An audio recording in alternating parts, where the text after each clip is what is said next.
I guess you could say not many Augusta residents won the Pulitzer Prize for poetry twice, or is featured on a U.S. postage stamp, or was denied military service because of his eyesight, but ended up becoming a code breaker and serving his country in that way.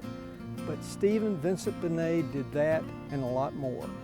Benet was considered one of America's great writers of the 1920s, 30s, and 40s. He wrote poetry, fiction, collections of poetry, short stories, radio scripts, narrative poetry, patriotic speeches, and screenplays.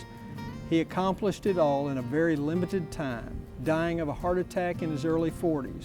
He won a second Pulitzer Prize the next year for an incomplete poem.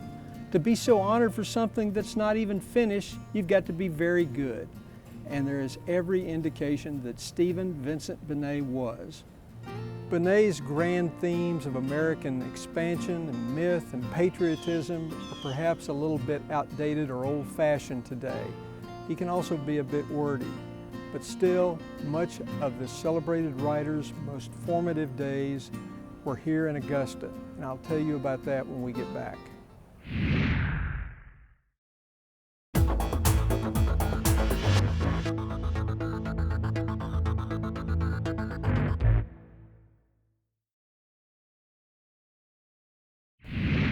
Benet's father was commandant here at the U.S. Arsenal in Augusta. It's here on the campus. In fact, the Benet house is named for his family.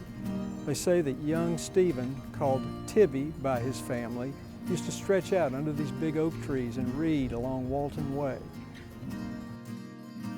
The Augusta Chronicle recognized his talent at a young age.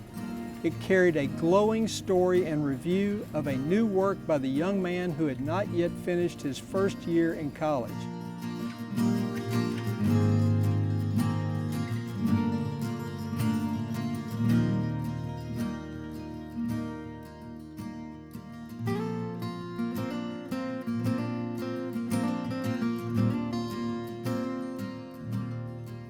It's rare that such predictions come true, but in Benet's case, they did.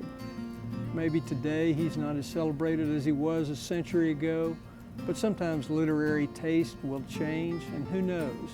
Maybe we'll see a comeback for a man who used to stretch out under an oak tree on Walton Way and dream of a world of words.